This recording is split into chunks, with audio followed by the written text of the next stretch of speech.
Every day when we're on the road, people around us endanger themselves and others by using their phones while driving. They think they're hiding it, but we've all seen them and know exactly who they are. For instance, there's a sneak-a-peeker who darts their eyes between the road and their text. There's also the got a ticketer, looking upset because they just got a ticket for using their phone while driving. And what about the fast scroller who can't drive 5 minutes without updating their social media feeds? Or the night lighter who has that mysterious glow illuminating the inside of their car after dark. Do any of these sound familiar? If they remind you of yourself or someone you know, rethink your behavior before you find yourself becoming the fender benderer, the veering off the roader, or worst of all, the driver who killed someone. Put the phone away or pay. Paid for by NHTSA.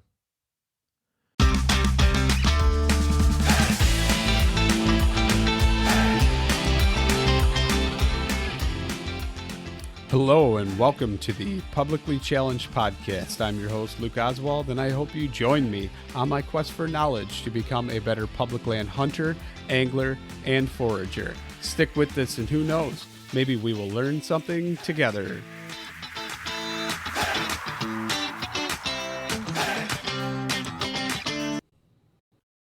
All right, before we get to the show, I just want to talk about TreelineAcademy.net.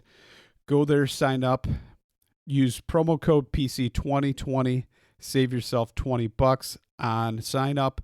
And when you do that, Mark's got a bunch of other content coming out. He's continually adding modules to this thing, so it just keeps growing and getting better. It will definitely save you some heartache and headache by getting together with this program and doing it. And then also, you get a 2-year membership when you sign up, and you'll get a super sweet discount when you do sign up for all of his other training modules that he's coming out with. So it's a really great deal. Save yourself some money. TreelineAcademy.net, promo code PC2020, save yourself $20. Also, Basemap. I used Basemap all season. Last season worked really great. I even migrated all my waypoints from OnX and took it and deleted it off my phone because I just kind of truly like the way Basemap is set up. I can use smart markers to get all the kind of things that I don't normally take hunt notes for. And I can also use it for all my different stuff as far as checking wind and all the great features that it has with the hunt wind, stand placement and everything. You can set it up and it'll tell you whether or not the wind's good to hunt that stand. So use the promo code PC25. Save yourself 25% on sign up. And remember, you got to sign up on the website, not through the app. And with that being said, go over to the link tree in the Publicly Challenged Instagram, and I got links to all the kind of cool gear and everything that I talk about on the podcast. So it'd be really great. You'd help the podcast out, and you can save yourself some money too. All right, so we're sitting here, and I am talking to Mark Livesay. And for those of you who don't know him, you probably will, probably should.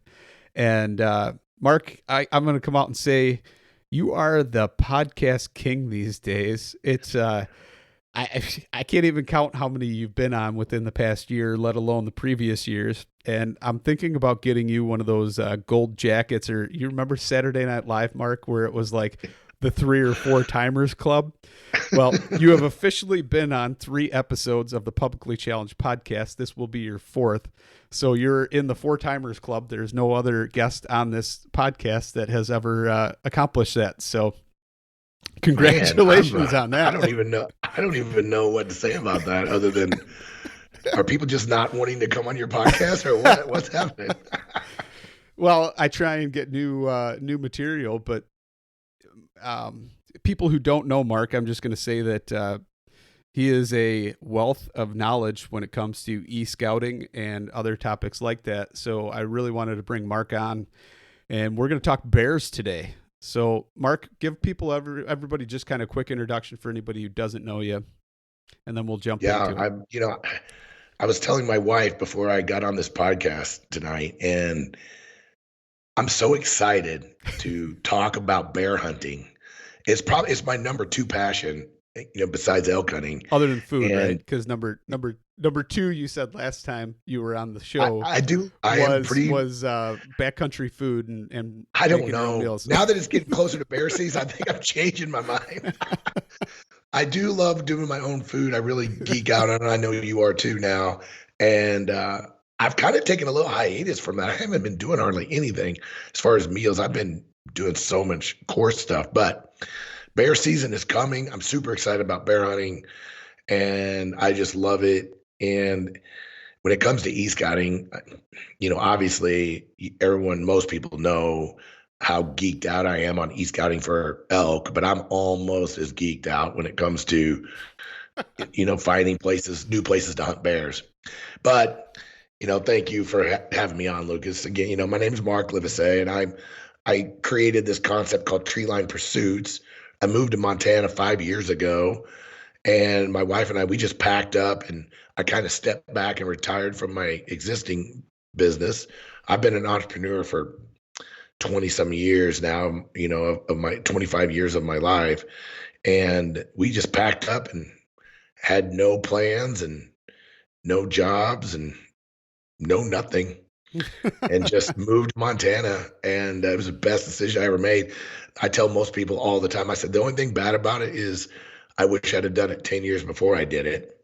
But now we're living out here in Montana. I still own my business back in Missouri, but it's a shell of what it used to be. Just keep it on the kind of more of a, just kind of keeps running along. But so, yeah, I'm living in Montana now. I started when I first moved out here. I knew that, I was turning 50, and it was actually my 50th birthday, and I was moving out here.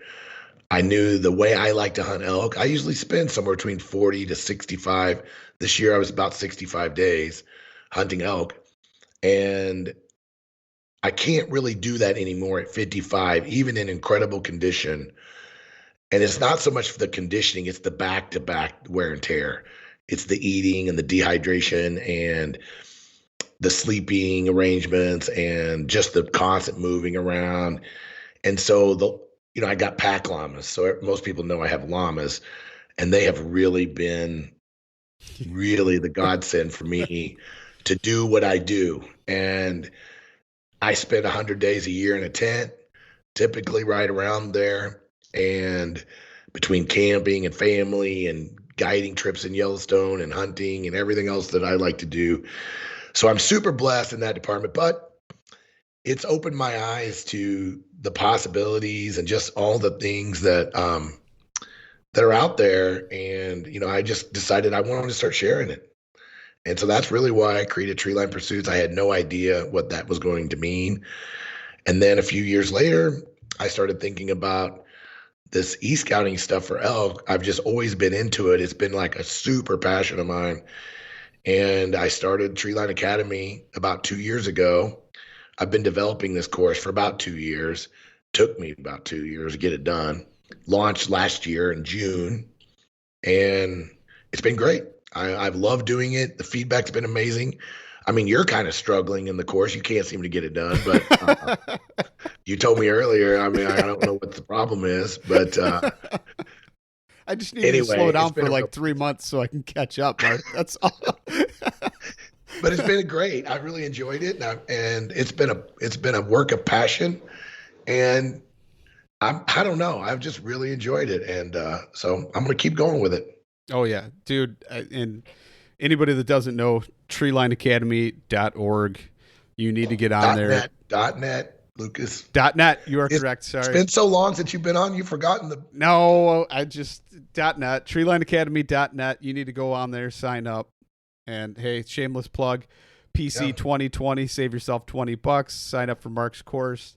And you could definitely learn from it. And like he said, he keeps adding stuff, so I can never finish the dang thing. It keeps evolving. But hey, you're definitely getting your money's worth. It's 2 years, right, Mark? 2 years. 2 years subscription. If you sign up for it, you can't go wrong with that. And heck, within 2 years, you signing up from right now, Mark's probably going to add another 4 or 5 days worth of content, maybe even more than that by then. So I am going to wrap this course up. I mean, I'm glad you said that, because I am going to wrap this up. I've got 2 or 3 more modules to go, and I'm getting ready to start recording one in the next few days. But then I'm gonna start working on a mule deer and a bear course. I've gotten a lot of questions about it. I've kind of committed to doing it, and so I'm going to partner. Like I mentioned before the podcast, I'm going to partner with some freaking experts on both of these areas. I'm going to approach it a little bit different as a course. We're going to have 2 instructors, so to speak, and I'm really looking forward to it. It's going to be a challenge from a technical, kind of from the technical side to kind of merge this together. But I'm looking forward to it. So that'll be coming, I hope, in the next 12 months. So will that be a separate course, or will that all be inclusive with the membership now? There'll be separate courses, but I can tell you the people that took a chance and on my e-scouting course for elk are going to be, it's going to be crazy good deal for them.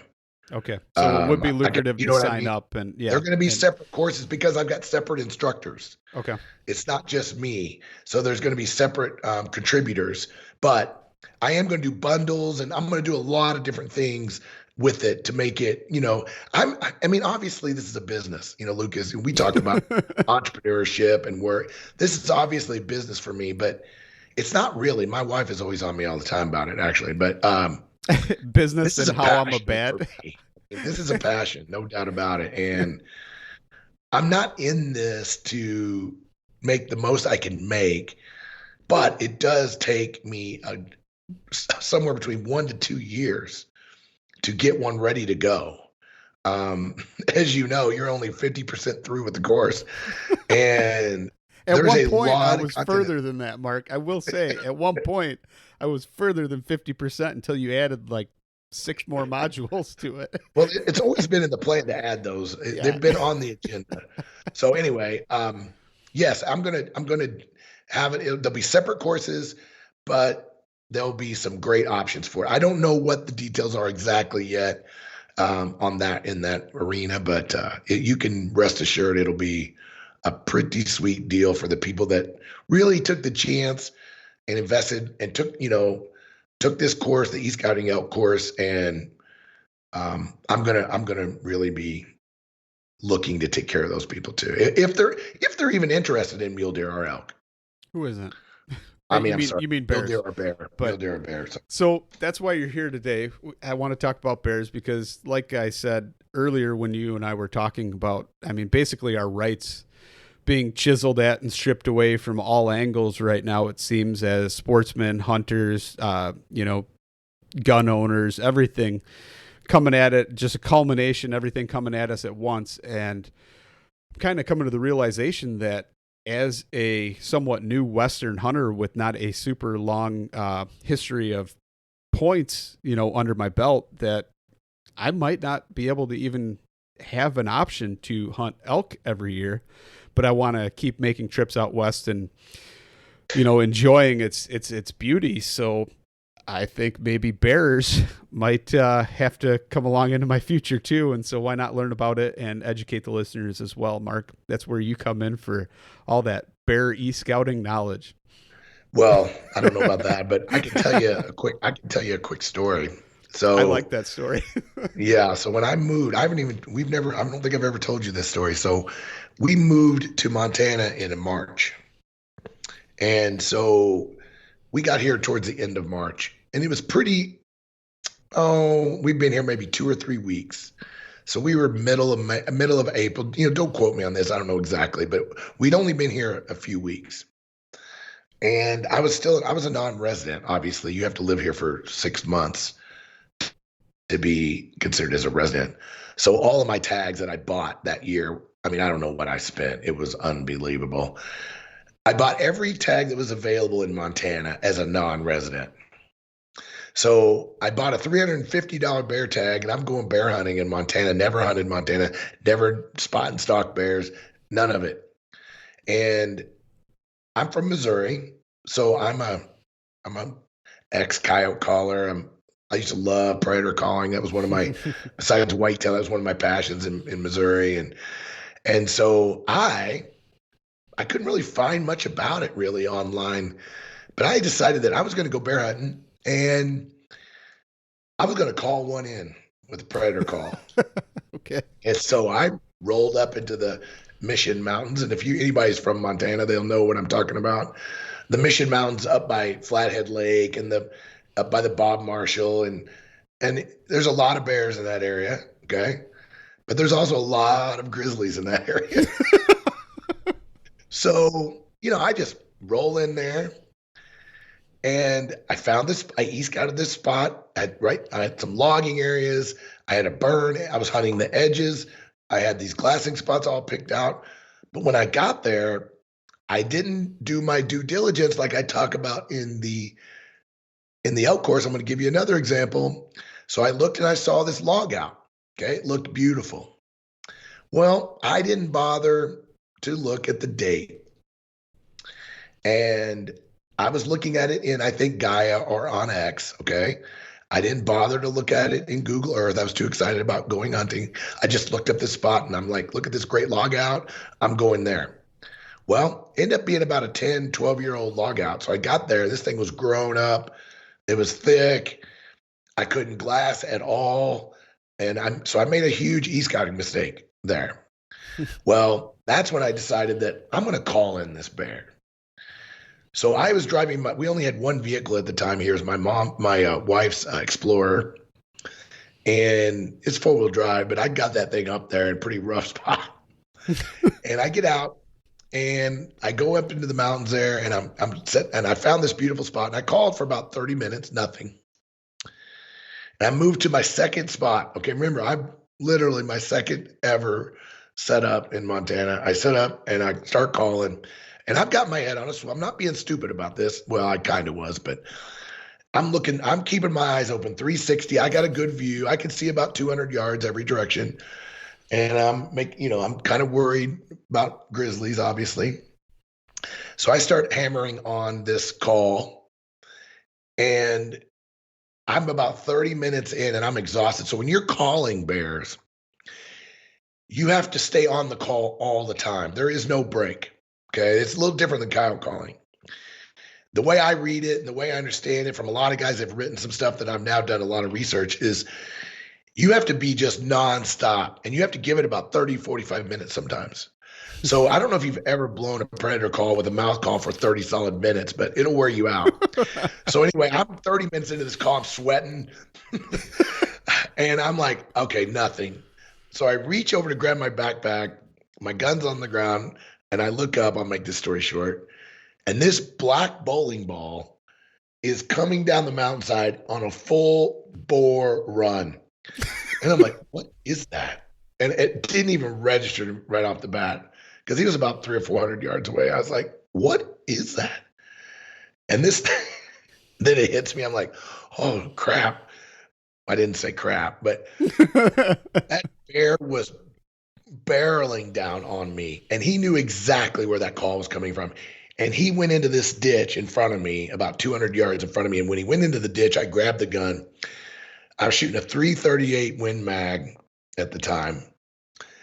And I got ready, and that bear went down in that ditch, and I didn't see him. And now I'm starting to worry. I'm like, where'd he go? And I'm looking around, and he busts up out of that ditch, jumps over this log, and runs to about 75 yards of me and just slams on the brakes, literally slides in the dirt, stands up on his hind legs, and he's just looking.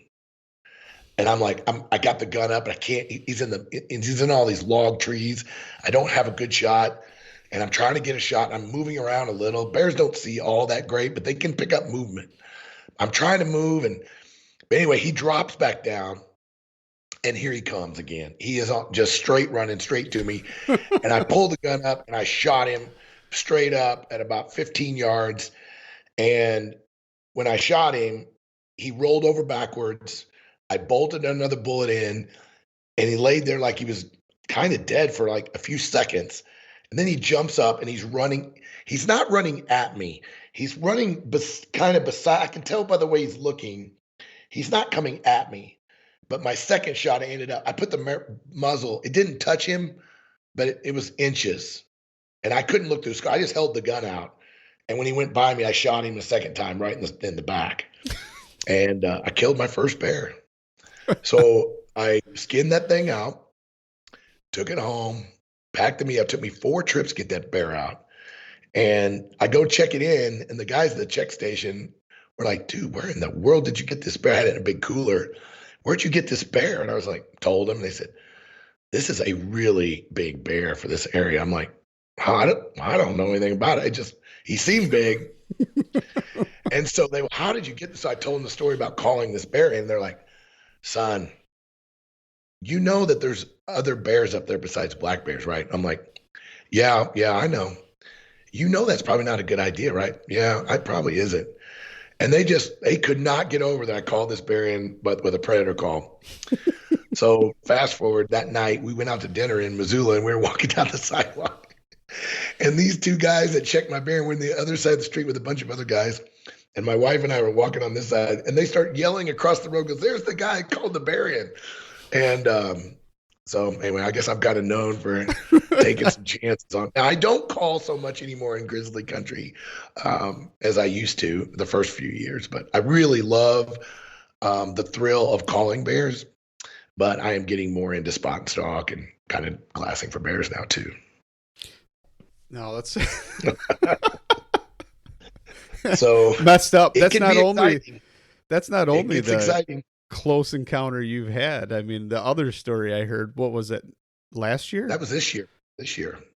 I wounded a bear and had to shoot him. Well, it was last year now, but yeah. Well, last year, yeah. Yeah.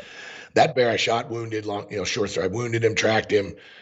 He was in a willow patch, wasn't coming out. I was going to go in and get him. I didn't have my pistol, like a dumbass. Didn't have my pistol. It was getting dark, and I decided to wade in there. And right when I got the edge, this bear came charging out at me, and I had to shoot him same way, point blank.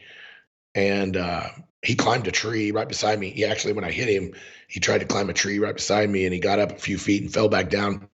I thought he was coming at me again, and then just fell over dead. So I've had 2 pretty exciting close calls with black bears, but I think man, you kind of gave away the best. You left out the best part about that. Tell them why you weren't ready for the bear the second time. Well, I was trying. Well, I was trying. You got to do everything for the gram, and I was trying to film it, and I thought it would be a cool video. I actually got the audio on video because I dropped my phone, but I do have the audio, and I put some of the audio up on my Instagram page, but of this bear growling, and I thought it was the death moan, Lucas. I mean, I've killed a few bears. It kind of sounded like it, but it was still pretty aggressive. Shoot a bear, a lot of times they'll do this death moan when they're dying. And that's exactly what it sounded like. So I thought, oh, he's dying. I'm just going to go in there. Well, he wasn't dying. And he was just, I don't know what he was doing. He was growling at some deep guttural level. And I was filming it. And now let's picture this, okay? I got a rifle and a cell phone. And I'm left-handed. So I'm trying to hold the phone and a right-handed gun. It was not working out very good. And I'm in close quarters. And when this bear comes running out, I drop the phone. I barely get the gun up, shoot him at point blank range. And then he goes up a tree, literally about a foot away from me. So I back up away from the tree, and he falls out of the tree and runs back. But right before he goes back in the thicket, he turns around. And this time he's looking at me with blood in his eyes. He's like, this time I'm going to eat you. The first time I don't want to make it, I like to make it sensational, but I'm telling you, he was not coming after me. He just was trying to get out of that spot. He was not trying to attack me. I don't think so anyway. But that second time, I could tell the look in his eye. He was coming after me. And he just finally, he started shaking. And then he just tipped over dead. The second bullet did its job. So, geez. Well, I was going to have to beat this bear. I didn't tell though. I don't want to give him the whole story. Yeah, you didn't say that part. But my gun jammed on top of that after the shot. I was using my wife's gun because my gun, I had a scope problem with her gun. So I was using her gun. So I had to flip the gun around and hold it by the barrel. I was going to have to beat this bear with a $2,000 gun, and my wife was going to have a fit. But that's where I was. I was using the gun as a club when that bear finally tipped over. So that being said, bear hunting does have its definite Man, it's adventures and adrenaline thrills. packed. Bear hunting is 99% boredom and 1% excitement. Pure adrenaline.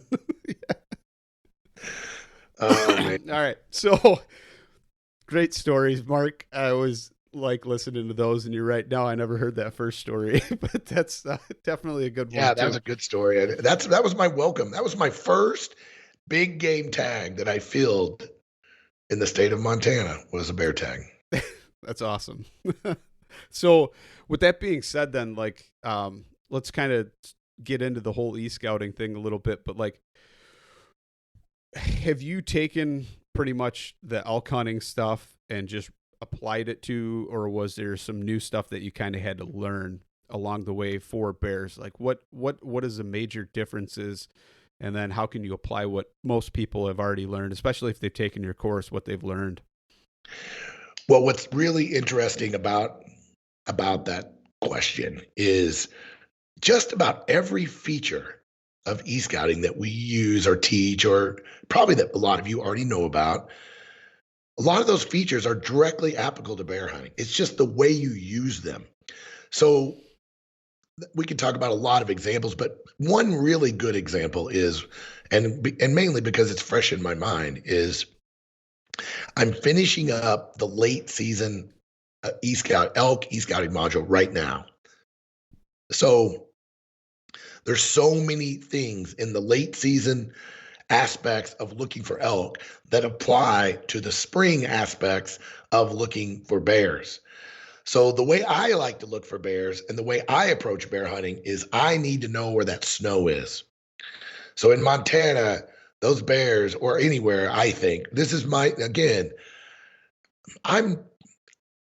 think I'm a pretty good bear hunter. I've got some pretty nice bears skinned out in my house, but I'm certainly not saying I'm an expert at bear hunting by any shade of the imagination. I'm going to tell you what I know. I'm going to tell you what works for me. And it also works for a lot of other guys, that I'm friends with. For example, I'm friends with Brian Call and Ryan Lampers, pretty good friends with Ryan.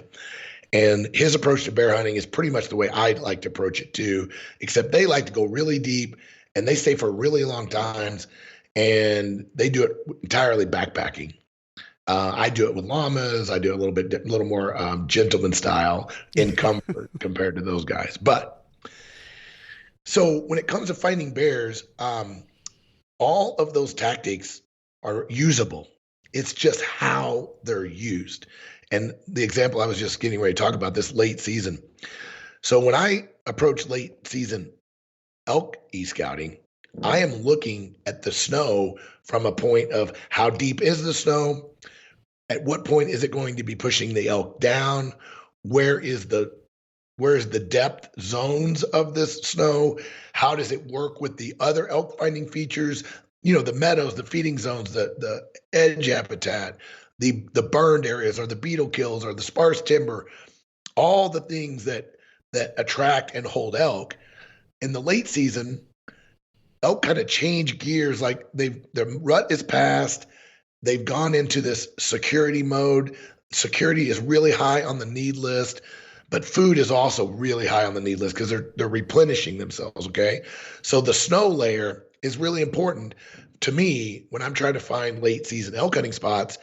And the problem with e-scouting for late season elk hunting spots is that you can't really do it 6 months in advance. You can find your core hunt areas, okay? But where they're going to be in that elevation band within that hunt area will sometimes be dictated by the weather, the snow cover, the prolonged temperatures. There's just a lot of factors. Well, in bear hunting, the way I approach bear hunting, same way, except I'm applying that same strategy. I'm looking for the snow lines and the snow bands, but what I'm really looking for is that 500 to 750 feet in elevation below the snow line. Bears will spend a lot of time right on the snow line. They'll even be up in the snow, but there's no guarantees on anything, obviously hunting, but I have found that when that grass, once the snow melts and it recedes up the mountain, it takes a while. I don't know the time, but there's a period of time before it starts to really turn green. Because, once the snow melts, it's all brown and nasty and slimy and everything just looks dead right at the snow line. But about 500 to 700 feet below that band is where you're going to start to see that newest green shoots. And those bears key on in. It's like crack for those bears. So I try to set up my glassing. I try to set up my calling sequences all around that band. And usually in different areas are different, but I'm looking for that 500 to 750 feet usually. But again, focusing in on that neon green. And that band is where I want to spend my time. And so how do you find that band? Let's say you're coming from Illinois, from Missouri, you're going to come out bear hunting because you can't get a elk tag. It's coming to that, I'm telling you. Which might be the case. There's so many tools, and there's probably too many to cover. But I'm gonna, if you make sure you got your pencil ready, I'm gonna throw some things out. People can write them down and then check them out later because we're not gonna be able to vet all these out. So, kind of the first thing that I start with is with Google Earth. I will use. It's called It's from it's the National Weather Service. It's the Snow Model Snapshot. I call it the Snow Model Snapshot. It's the NOHRSC Snow Model Snapshot. Okay.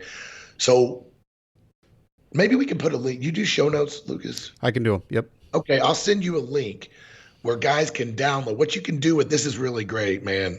If you're not using this for elk and you're not using this for bears, you should be. And I hate to give out these great tips like this. They should have to join the course to get it. They should. They're going to get it on your podcast. So we're going to give a link to this. If you're not using it, you should be. But you're going to download this KML file. So when you go to the website, it's got all kinds of interactive stuff on the website, which is great. You can use it from the website. But if you download this KML file, it's a very unique KML file. It is a live, updated, refreshed file. What I mean by that, it's a direct link, okay? So it's not like a traditional KML file where, like, for example, if you download the fire layer, in my course, I show you how to download all the fires that have happened since the 1980s, and you can put those in Google Earth. I teach you how to do that. Well, this file is a little different because the data doesn't come with this file. This is just direct links to the data, and they're in KMZ format, which Google Earth can read KMZ, KML. And it's a great tool. So I've got it up on my computer right now. And so I just opened it up, and the last date was 12/13 that it was updated, which is today. And it shows 1, 2, 3, 4. There's 11 factors. There's 11 snow settings, or I'm sorry, not settings. There's 11 different options that you can select. And the one that I use the most, I'm not going to go through them all, but the one I use the most is the snow depth. And everybody's like, well, how do they know how deep the snow is? I don't know how they know. I wish I could tell you the science behind this, and maybe some meteorologist will comment on your podcast and tell us how. I think it's done with infrared temperature. Anyway. There you go, nerding out on it. So yeah, I gotta know. I'm gonna have to know eventually. So that's just the way I'm wired. But when I started using this 2 or 3 years ago, I went to this lake. We were gonna drive up to this lake, which was a dead end, and we were gonna bear hunt from there. And I pulled this up on the day we were leaving. That's the one thing about it. You got to pull it. This got to be recent. E-scouting here. I pulled it up. I did some studying. It said that the snow was 1 to 2 inches right at the border of this lake. It's like, oh, I'm like, perfect. We can drive there. There won't be any snow on the way up. I said, we can get there and then we can hunt the band. I'll be damned. We drove up there and that snow was right to the lake. Perfect. It was identical to what this layer showed. That's when I was sold on it. Now, I know there's probably some times it's going to be off, but I look at it all the time. So right now, I'm working on the late season elk module, like I mentioned. So I'm doing a bunch of examples. So we just got a bunch of snow at our house here in Missoula. Well, we're up about 600 feet or somewhere like that above the city. So I pulled up this layer just yesterday, day before. Sure enough, it says we got 6 to 8 inches by the color. It's all color coded. And it says we're in that 6 to 8 inch band, and that's exactly about where we're at. It is remarkably accurate. So that's a great tool. We'll move on from that tool, unless you got any comments about that one. Nope. I think you pretty much covered that for sure. That tool works with Google Earth Pro. Once you install it, you always have it. So the great thing about it, since it's a live file, you don't have to go back and get it for the latest version. It just sits there, and every day it updates. And so it's a great, and it's small. So one of the problems with Google Earth, I don't want to get too in the weeds, is you got to be careful how many KML files you have installed, because it can start causing crashing problems with your Google Earth, with Google Earth Pro. So this file is really nice because it's really small, because there's no data. It only presents the data when you call it up based on the view that you have on your screen, based on what you're looking at. It only pulls the data for what you're looking at. So it's really great. So the next one that I want to mention is in Gaia GPS. I talk about Gaia GPS all the time in my course. I'm a huge fan of it. It's not the only tool, but I will tell you, it's one of my go-tos. I love Gaia. I love OnX. I love Basemap. I even like the new GoHunt web-based platform for some things. I think their topo layer is one of the best for GoHunt. So my point is, I say this all the time, Lucas, I am a proponent of don't get one-dimensional. Don't be in the one camp where I'm a OnX guy. I bleed OnX. I mean, that's fine, I guess. Nothing wrong with that. But I'm a guy that says, hey, these systems are not that expensive, really, for what you're getting. If you love elk hunting and bear as much as I do, $25, come on. I mean, that's not even a half a box of shells right now. So I'm a big proponent of using the right tool for the job. And in my course, I talk about that probably till people are sick of hearing it. And I just did a new video that's going to drop tomorrow. By the time you probably post this podcast, it'll be out, on a great new feature in OnX Maps. Nobody has it. Nobody has this feature. OnX is the only one to have it. And I think OnX is a little limited with features sometimes, but this one is a rock star for the things I like to do and the way I like to approach e-scouting. So again, I'm not going to get in the weeds. That's just a little teaser. But Gaia, when it comes to snow and it comes to bear hunting and it comes to late season elk hunting, it is the go-to app. I'm just telling you right now, don't look at any of the other apps. They're useless. When it comes to this, it's that good. So Gaia has, and mainly because Gaia is not really a hunting app. Hunting is a new component of what their mission is, okay? Hunting has not always been part of the mission at Gaia. I talked to the owner of Gaia when I first found Gaia, and I started really using it, and I started writing articles about it. He sent me an email, said, hey, thank you for mentioning the article, this hunting article. I'm a new hunter. I want to add more hunting functionality into this platform. And him and we've stayed in contact ever since, and they have dramatically expanded their hunting tool set. But so when it comes to snow, Gaia has a lot of features in there. It has the snow depth that we just said. So when you install that KML file that we just talked about in Google Earth Pro, they have the same layer as a layer. It's only snow depth, though, in Gaia, but it's the same data source. And so you can look at the snow depth. What I really like about Gaia as well is you can adjust the transparency on every layer. So you can turn it up and down so you can see the terrain. So you see what I'm saying here. You can turn it up enough where you can just see the snow. Yep. But you can also see the aerial photo below it. Really great tactic when you're looking for bears. And so the snow depth tool from the NOAA is a layer that's available in Gaia. As far as I know, it's not available in any other hunt platform. The next thing they have is these snow stations. So they have all of the snow stations, I think, in the North America, and you can click on that snow station. It will give you all the details: snow depths, current snow, how much snow they've had in 24 hours. So if you happen to be hunting near one of these stations for bears, you can get the real-time data right as a layer. It's really nice.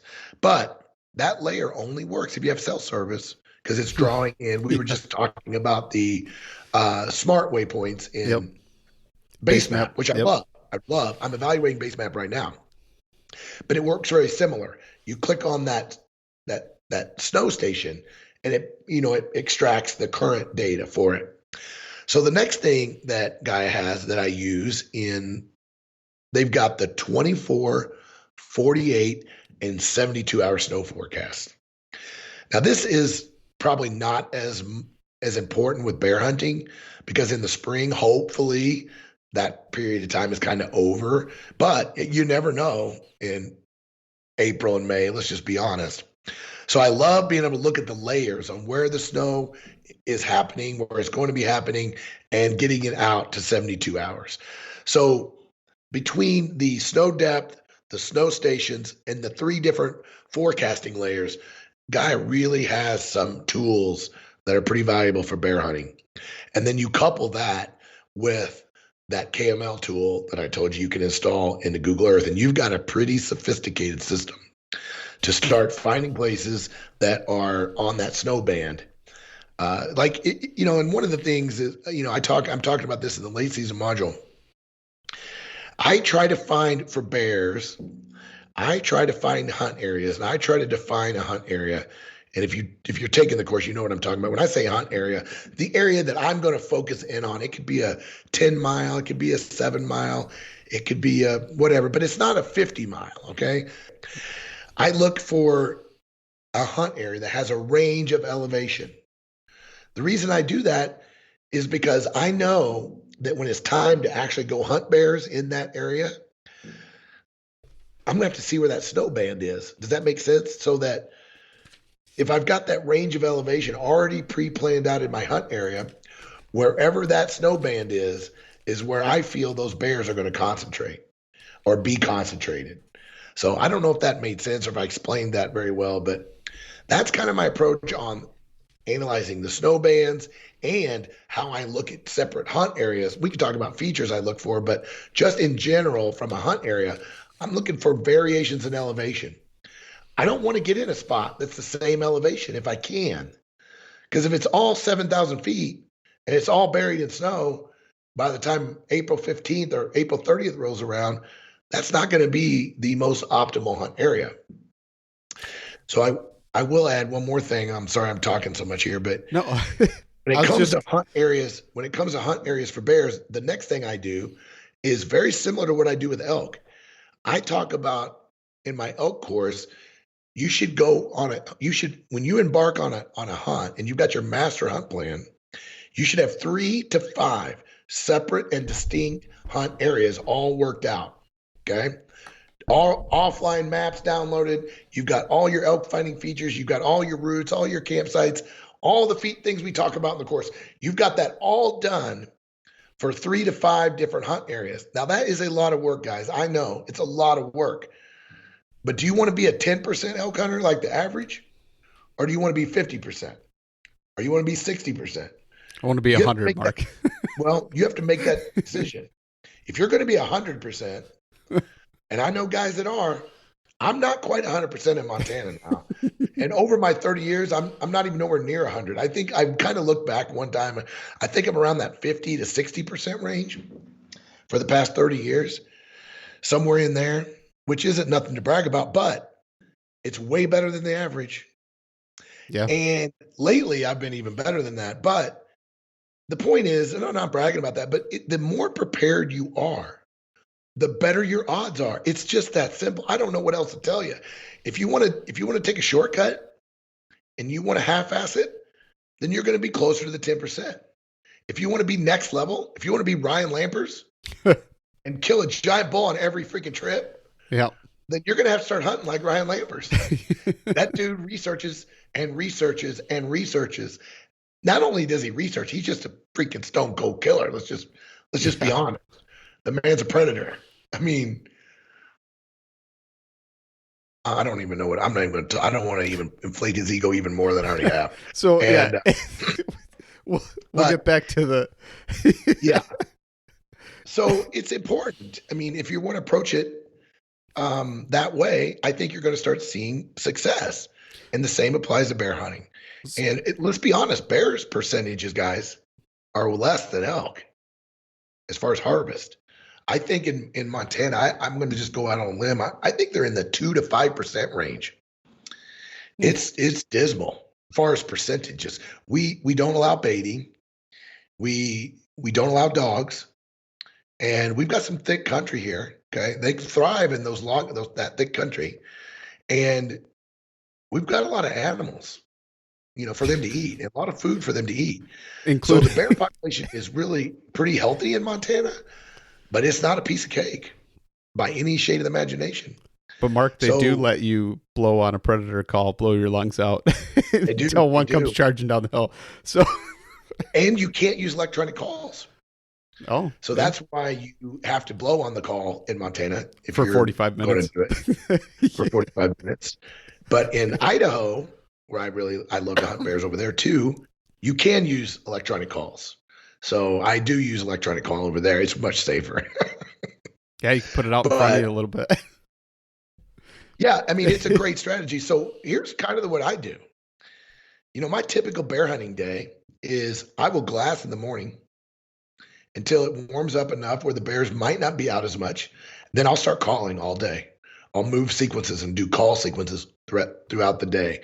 And then in the afternoons, now I'm glassing as much as I can, the whole time. But then I'll switch back to glassing in the evenings. I will even call sometimes from a glassing position. And not that I'm trying to call the bear in, but I'm trying to get it to show itself. Because sometimes these bears, they're very difficult to call. But they will respond to the call. I can't tell you how many bears I have called that have shown themselves, but not came to me, not came. But all I need is to get eyes on them, and then I can make an adjustment. So I do use that strategy quite a bit. But I don't want to, I want to be careful about what I'm telling people to do, because in certain places, you have to be extremely careful, guys. I know we're making fun of it, but it is no joke. You're blowing on a dying animal call in grizzly country. Bad things can happen. Yeah. So just use caution. So with that being said, though, and kind of talking about you finding the snow bands and trying to find, obviously where the snow is lighter to where your green's starting to poke through and you're getting all that lush vegetation and stuff. What are you looking for when you're looking on these maps to try and find what that bear is seeking, other than obviously when you mentioned the green, but like you always hear people, and I've talked to people before, and they say, find the berries and you're going to find the bear. But how do you find that? What are you looking at? Well, in the spring, you're not going to find the berries. That's the thing. Depends if you're hunting spring or fall. The spring, there will be no berries, but they will be just gorging themselves on that green grass. And, the greener, it's kind of strange if you really, most of the time, these forbs will start to grow up through the ground. These, tubular type plants, the forbs, before the grass comes, these forbs start flowering plants, whatever, start busting through the ground. And I find, man, the bears really key in on those things. And then the grass follows.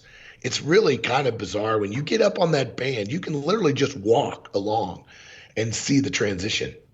And a lot of it, Lucas, depends too on, this is where e-scouting comes in.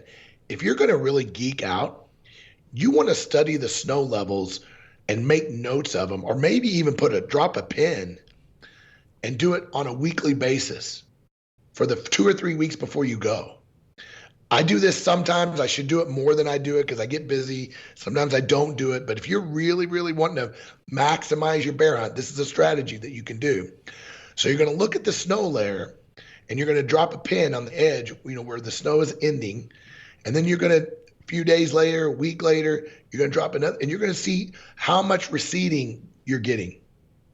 Does that make sense? Because remember, this is a live layer. So you're not going to be able to go back and see historically where the snow was on different dates. Now, I think you can do that from the website, but you won't be able to do it from the live layer.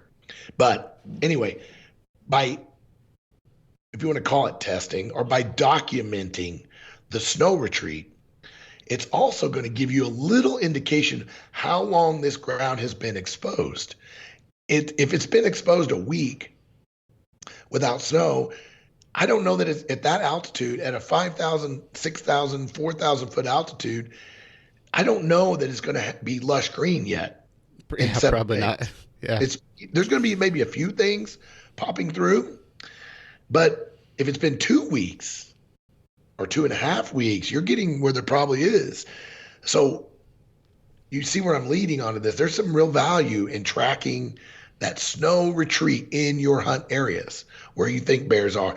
If you're going to glass bears, obviously, you've got to look for areas that you can get into vantage spots and see some open country, more open country.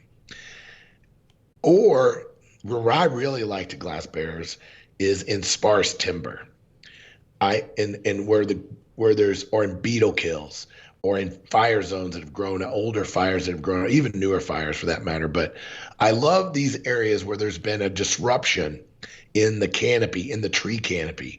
There's been a disruption of some kind, either thinning, logging, thinning, fire, beetle kills, all these things combined, where the light can come through once that snow retreats and creates that grass, that really neon colored grass.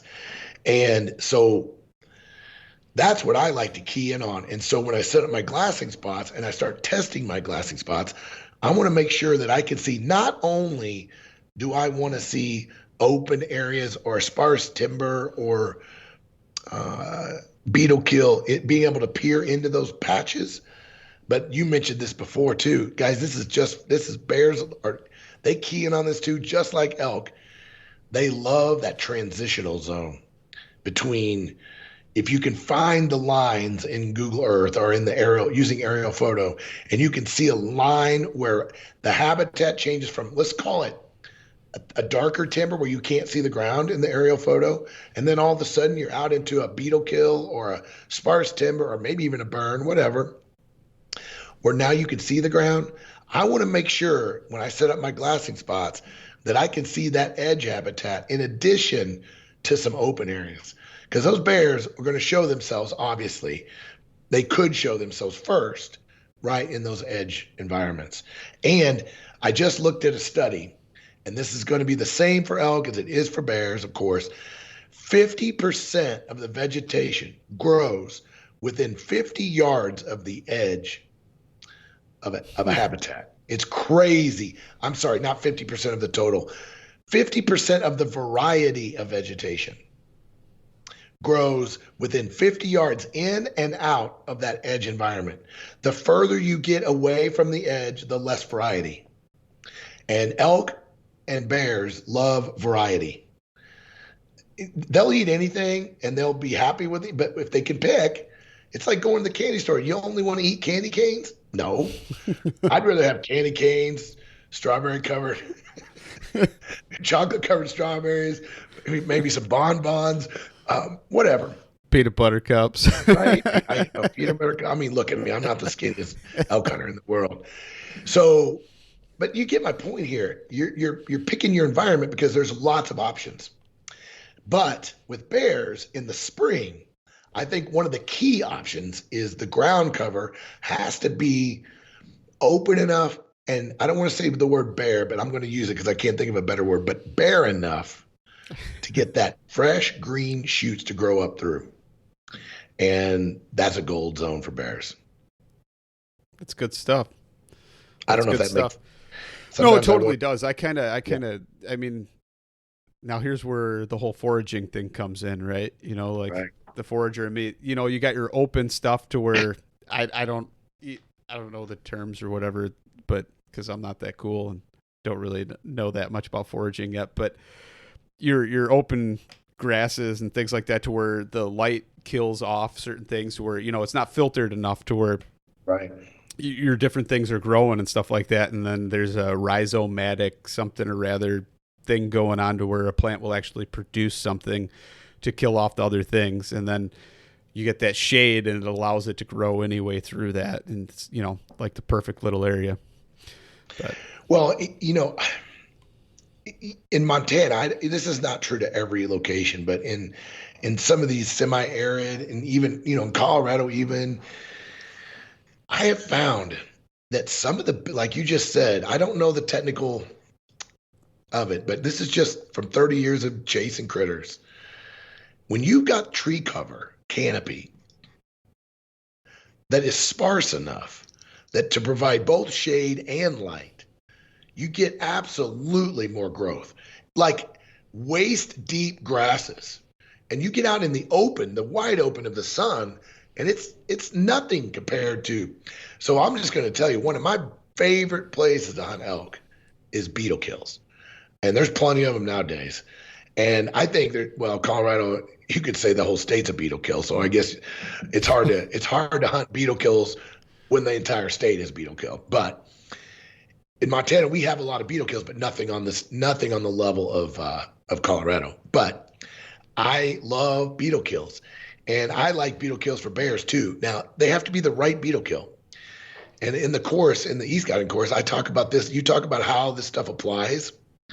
I spend a good hour in this entire beetle kill module. Yeah. I don't know if you've gotten to that one yet. I don't think you have.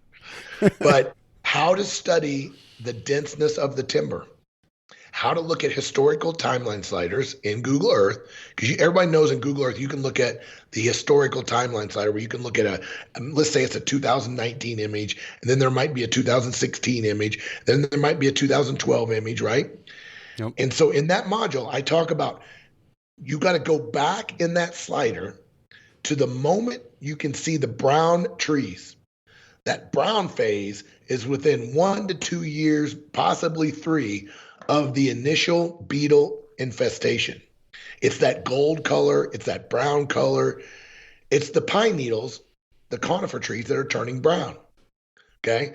They haven't dropped their pine needles yet. So once it gets to about 5 years, once it gets to about 3 years, those beetle kill trees, depending on, kind of what kind of beetle it is, but I'm talking in generalities here, those needles will start to come off.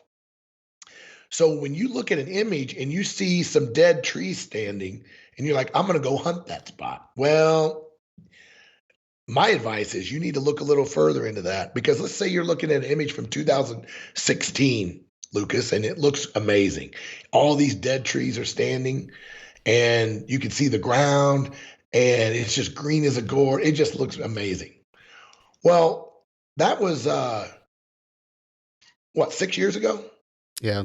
A lot changes from that. If you go to that spot right now, after 6 years, all those trees could be on the ground. It looks like a graveyard with a bunch of matchsticks everywhere. It's going to be it could be almost impenetrable from a hunting standpoint. I've gotten myself into those situations plenty of times.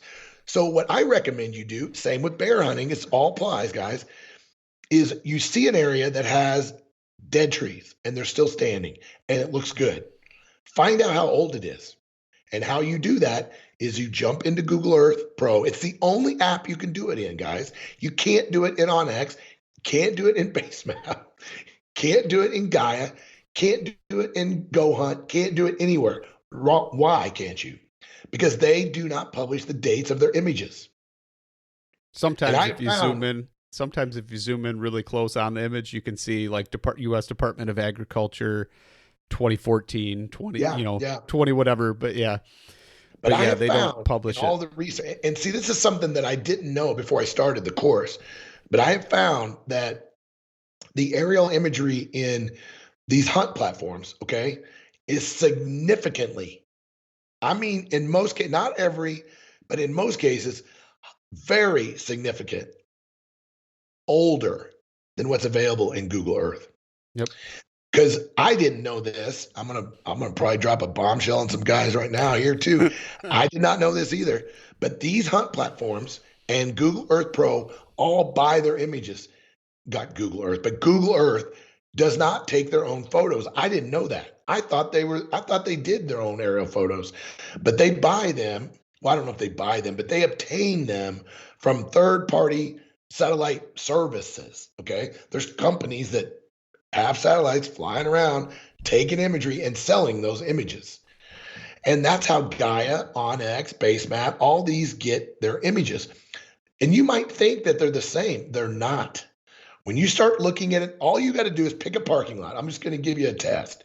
Pick a parking lot or a trailhead, or pick somewhere where you can see where there's a vehicle or something like that, and look at it in all these hunt applications. You're going to see some that have one car. You're going to see some with no cars. You're going to see some with two cars. And what that tells you is they're all different times, different years, different who knows what, but you don't know. So that's why I always default back to Google Earth Pro when it comes to those kind of scenarios, because you're able to look at the dates and you're able to look at those historical imagery. Even though that historical imagery isn't as good of resolution, it's still going to help you paint the picture for a beetle kill and how old it is. And in most cases, like if it's the pine beetle, guys, that timber will stand unless there's a wind event or a big storm event or something. I mean, 15 years is kind of pushing it. So that's kind of I don't know if that's a rule of thumb, but if it's 6 years old, I'm feeling pretty good that it's going to be still standing. Still going to look like it looks in that image. But if it's 15 years old, 17 years old, Yeah. I'm going to get nervous that when I get there, that stuff's going to be on the ground. I'm sorry that was a long-winded, but that was really an important key element. I hope you absorbed that.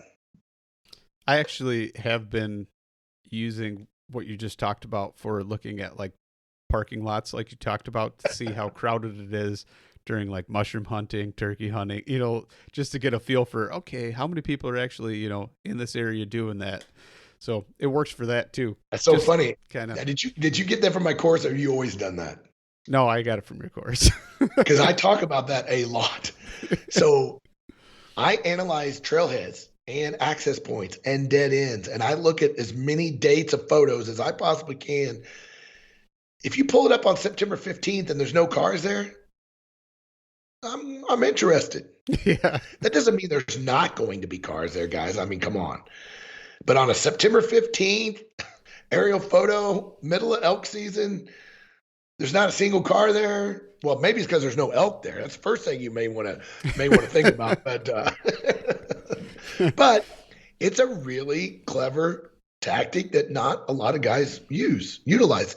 Because last thing I'll say about that, Lucas, is here's an example of why you don't want to become one-dimensional. If you only used Gaia GPS, and that's all you used, even though I do like it, but if I was one-dimensional with that tool, I would be at the mercy of their one aerial photo for that area. Whatever year they got it, that's what I got. But if I used OnX, I would have a different view. I would have Basemap, I'd have a different one. And then for sure, if you use Google Earth, you got several. So I think I'm making my point pretty clear here. And but the more tools you apply, especially with bear hunting, especially when you're trying to find snow layers, especially when you're trying to find good feeding zones.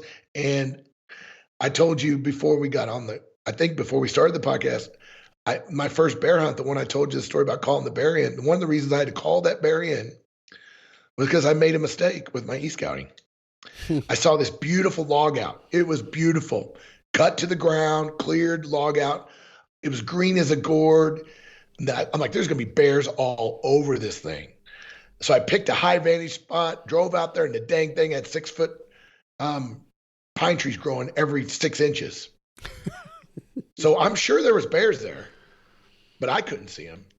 There was bear scat all over the roads, but there's almost impossible to glass them. So I started calling them.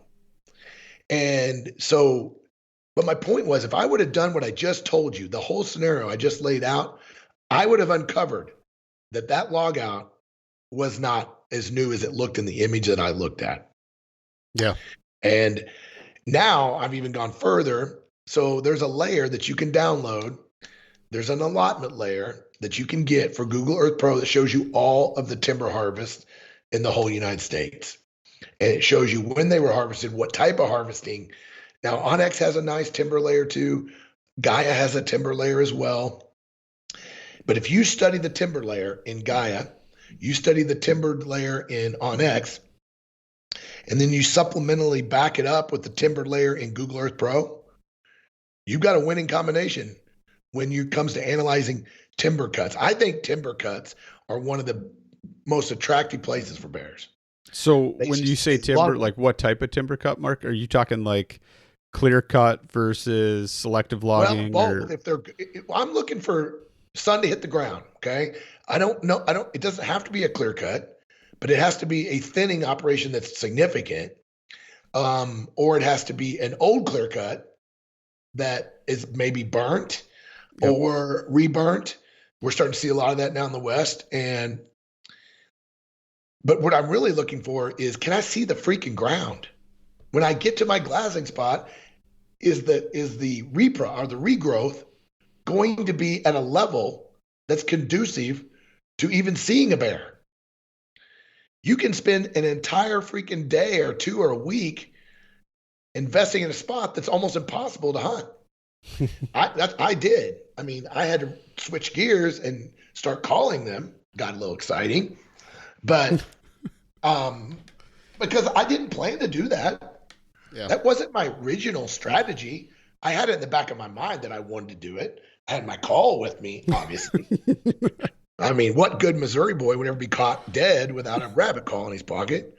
But I went there to glass, and I climbed up all the way up these glassing spots, and I'm like, what in the hell? And it was very disappointing. And with that being said, Mark, I got to ask you though, did you ever go across the state line and go into Arkansas and hunt bears, or no? When you're down there? So it was funny you said, because I'm from Springfield, Missouri. For you Midwesterners that are listening, I most of my life I was in Columbia, Missouri, but I grew up in Springfield. So my family, we hunted down right on the Arkansas border, down by Bull Shoals Lake, like my whole young career until I was, in my early teens. Man, I just hammered the mountains down there. Taney County, everybody's down there, they'll know what I'm talking about. Big national forest, a lot of people, almost no deer. I mean, that's not true. There's deer down there. But the deer are hard to come by down there. According to your brother, there's some pretty big ones. My brother doesn't kill his big deer down there. He's up by St. Louis. Oh, okay. But the bears were just starting to be seen. People were running into them back in the 80s and, even pre-80s, in the 70s, 80s, when I grew up and was hunting down there. You got to remember, Lou, because I graduated in 1984. I forgot how old, yeah. So I quit hunting there in the mid. I might have been back maybe in the late 80s, but the 80s were my last time I was there. So they were making a comeback then, but I guess they're pretty thick now. I don't know. That's what Some of the biggest bears in the country are killed in Arkansas. They just eat those acorns and just get huge. Yeah. That's pretty cool. No, I didn't know. I didn't know whether or not you ever hunted them there or not. I never did. But I think I might go back there now and someday and give bear hunting a shot there. I've been talking about it. It's only fall. It's only fall there. Oh, it is only fall. Okay. It might cut into your. I'm not going to be doing that then. Yeah. But you get a lot with your tag, Mark. You get what is it, like 4 deer, a bear, and something else, all on the same with your hunting license. So, I mean, it's kind of so you could spend like whatever it is. You buy like a big game hunting license, and it's like you get 2 deer, 4 deer, something like that, and a bear tag. Yeah, and a bear tag with it. Really? Yeah, and maybe even a turkey or something for like an extra $5. So you could go down there, spend 2 weeks, and try and kill as much as you could. Non-resident? Yeah, I believe so. Yeah. Oh, wow. I've kind of been looking at that. When it comes to bear hunting, that's our focus of this podcast. But when it comes to freaking bear hunting, I like to do 2 things. I like big mountain bear hunting. I like taking my llamas in to big mountains, deep wilderness hunts. when I say deep, you don't have to go that deep for bears. Most guys are not backpacking in for bears. I'm just telling you that. Most guys are not doing it. Unless you're Like Lampers. Ryan and Brian, they're kind of setting the standard for that. And there's more and more guys doing it, but it's just not the norm for bear hunting as much as it is for elk and things like that. So I love big mountain bear hunting, spot and stalk, calling. But the other thing I'm really getting into is baiting bears in Idaho with my llamas, packing bait in with my llamas and doing, I call it the trifecta. I put the bait in. I'm hunting the bait early in the morning, late at night. I give it a few days. And while I'm giving it days, because there's a 2-bear limit in the areas I hunt in Idaho. So while I'm waiting for the baits to become active, I'm glassing, I'm calling, I'm using my electronic calls, doing all the stuff. And then I'll start setting those baits. Because let's face it, those baits, if you get deep in with those baits, the chances of a giant coming out is pretty high. But so those when you bears, soak those baits, Mark, when you soak those baits though, like how long? You're telling me within like 3 days you'll have bears on them? I put it, my biggest bear I've killed to date is probably the photo I'm going to send you for the cover of this podcast, with a bow. And the biggest bear I've ever killed with a bow, I had trail cam there. He ate the trail cam, so I didn't find the trail cam until I found the bear. It's a long story too. It's a funny story, but he took the trail cam off the tree because I was a dumbass. I put the salmon up first before I hung my trail cam, and I guess I had some salmon oil on my hands, and I got it on the trail cam. Well, that was a mistake. And so the bear just ripped the camera right off the tree, and he took it. So I lost my trail cam. So when I killed this bear, when I was tracking him in the pouring rain, the trail cam's in the middle of his blood trail. And I found my trail cam.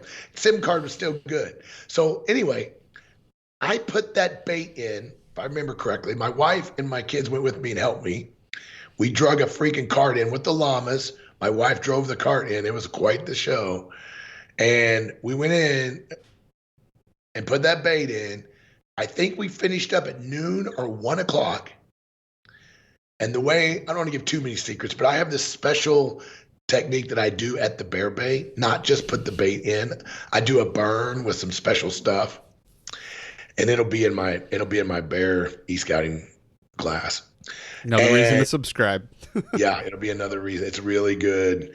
And it's a combination of things. But anyway, I do this special burn, and I had bears on before that evening, before dark, that day, 2 or 3. On the trail cam that same day. And I came in less than a week. I think 5 days later I came in, they had emptied a 55-gallon barrel. And the way I do my bait barrels, since we're talking about bear hunting, I'll throw this tip out there. I found this tip from this guy on a podcast, and I've never hardly seen it in just a few places. But it's called a trickle barrel. And what he does, he takes a 50-cent piece or a silver dollar, no bigger, and you make 3 or 4 holes in the bottom, that size. That's the only holes in that barrel. And what it does is it keeps those bears coming during the daylight because they can't wipe that barrel out. If there's a big hole, they can just reach in. They're just scraping the food out. Well, it's real easy for them to just come at night. Especially what I found is when you start getting competition at your bait, when you got more than one bear. That's how I killed this big old bear. This bear circled me multiple days. I saw him multiple nights, and he just circled 100, 200 yards out.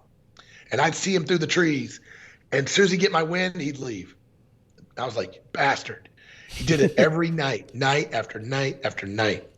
And the only thing that got him was the last night when I killed him, I had a small bear come in, and he was picking at that little hole with his claw.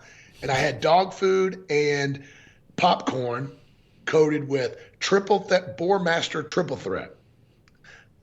I hope you guys heard that. That's my secret formula for the barrel.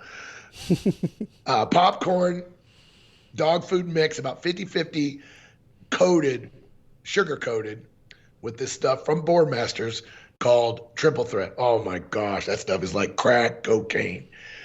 When they get on it, they can't get off of it. It's just that good. So anyway, this little bear was picking out the food early afternoon. It was like 2 o'clock, 2 or 3 o'clock. And this bear, this big bear, saw him down there, charged all the way down the hillside, crashed into the barrel, and freaking ran that bear off. And he was not going to eat. He freaked out when he ran in. He never even checked out the barrel. He started retreating, and I was able to get an arrow in him. And that's my biggest bear to date. He would not have come to that barrel if it wasn't for the competition. And I think this is my own theory. I think the reason that there was competition, Lucas, is because I used that trickle barrel concept, and I've been using that ever since. Nice. Very nice. I think that's a good spot, Mark. You've dropped a lot of knowledge on us, and hopefully everybody that listens to this gets inspired to sign up for your e-scouting course and then get awesome whatever deal you're going to do for them when it comes to the bear stuff. But with that being said, tell everybody where they can find you, find your content before we get going here.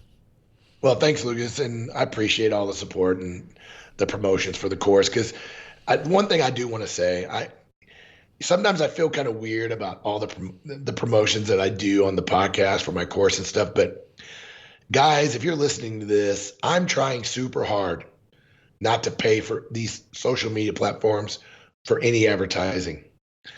I'm not trying to make a political statement. I'm not none of that. I just don't like the direction that it's going. And I don't want to give them any of my money. I do not want to support it. I don't want to be part of it. But the reality is, when you're in this kind of business, and I've got this course and I need people to find out that I have it, I don't have a lot of options. So I'm counting on it. Yeah. So I'm counting on podcasts like yours, Lucas, other podcasts I've been on, and other hunters to help me spread the word if they like it. If they don't like it, I certainly don't want them doing it. But so I didn't want to make too much of that, but that's my philosophy on that. I'm trying really hard not to do that. So I do appreciate, all the kind words and a lot. But you can follow me at Treeline_pursuits on Instagram. I do most of my posting. I do all my course updates, anything that's going on with the course. That's the best way to find out. But if you want to check the course out, you can go to treelineacademy.net. But also, you can also go, if you want to see, I added some new things to my website. You can also go to treelinepursuits.com. And on my Treeline Pursuits website, I also have information about the course, obviously. But what I did do, Lucas, was I was getting a lot of questions about the various podcasts I've been on, what topics I've talked about, when I've talked about them. So podcast world right now, it's a sea of information out there. So I took every podcast I've ever been on with e-scouting, even some llama podcasts, a few dehydrated meals, and I organized them all on one webpage with descriptions and links. And you even made it on there, Lucas. So you actually missed the llama poop and e-scouting. That one was not. I got to put that one on. I know. I knew there was a couple that I don't have on there, so I'm going to add that one right after this. By the time you post this, it'll be on. But it's been really great. People have really loved because you can't listen to all those. Almost, what is there? 30 some podcasts on there. And in case you can't tell right now, I mean, I love talking about this stuff. So I'm never on a 20-minute podcast. So no, there's no such thing in my world, unfortunately. And so I know you can't do it. So I felt like it was a nice resource to have all those on one page, and you can, at your leisure, and every time I'm on a new one or get invited, and I put it on there. So anyway, that's available. I've got some articles on there too. And I'm going to be doing more content on there. So treelinepursuits.com, treelineacademy.net. Thanks for having me, Lucas. I really appreciate it. Yeah, man. No, it's been good. Good talking to you, Mark. Thanks for coming on. Okay, thanks.